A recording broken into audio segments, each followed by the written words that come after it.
عسلامة عسلامة ومرحبا بكم. مرحبا بكم في قناة المطبخ التونسي بإيطاليا، لا كوتشينا تونيزينا ان إيطاليا. اليوم جيتكم بوصفة جديدة باش نعمل باقة خضرة إن شاء الله على طريقتي أنا. لهنا خذيت ربطة سلق، غسلتها بالباهي قبل ما نقصها، ومن بعد غسلتها بالباهي بعد ما قصيتها، ومن بعد صبيت عليها شوية ماء وعملتها بيديا بالباهي باش نحي منها شوية مرارة. عندي لهنا كاش ترى قصيته وغسلته بالباهي وقصيته. خذيت كعبتين بطاطا قصيتهم وغسلتهم بالباهي. عندي راس بسباس قصيته زاده. عندي سفنارية وشويه فول، وان شاء الله يا ربي نطيبها ونوريها لكم ان شاء الله بقدرة ربي. هنا خذيت فتروشتين لحم صغار، خاطر مرقة خضره ما نحطش فيها برشا لحم.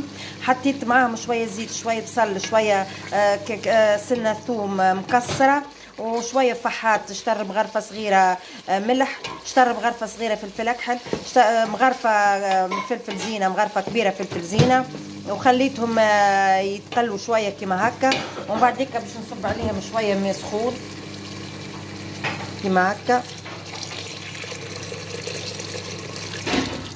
نصب عليهم شويه ماء سخون، ونرمي الخضره نتاعي السفناريه والفول قبل، نخليهم يطيبوا شويه مع اللحم، ومن بعد نزيد بشويه الخضره الاخرى ان شاء الله. لهنا كملت، حطيت السلق والكرنب وكعبات البطاطا وخليتهم يغليوا ويطيب البطاطا ونقف عليهم ان شاء الله. ما شاء الله هذه مرقتنا متاع الخضره حضرت. ريحه فيها مش عاديه، ما شاء الله ما شاء الله. تاكلوا بشفاء ان شاء الله، تجربوها ان شاء الله يا ربي، وترحموا لي على والديا.